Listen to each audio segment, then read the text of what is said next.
Hi guys, dito nga ay naka-ready na ako dahil mamamalengke ako. Bibili ako nung sangkap sa paggawa ng leche flan dahil meron akong rush order para bukas.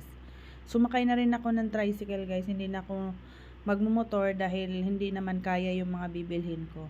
At dito na nga sa palengke guys, titingin muna ako ng microwavable na 500 ml kung meron dito sa binibilhan ko. Dahil dito, mura sa kanila.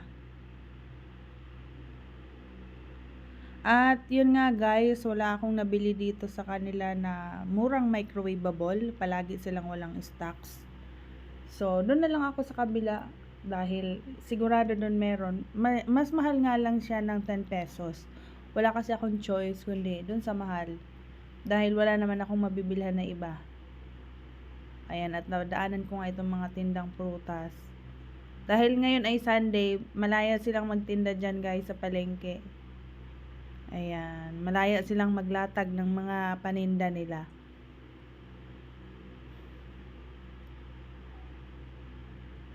Napaka sikip ng daan dahil maraming paninda ngayon araw ng Sunday.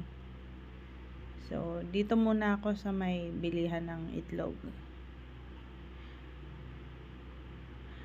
At dito nga guys, nakabili na ako ng 3 tray. Bali, pinapatali ko lang yan ng maayos para hindi ako mahirapan. Pero nahirapan pa rin ako dito guys dahil sobrang bigat.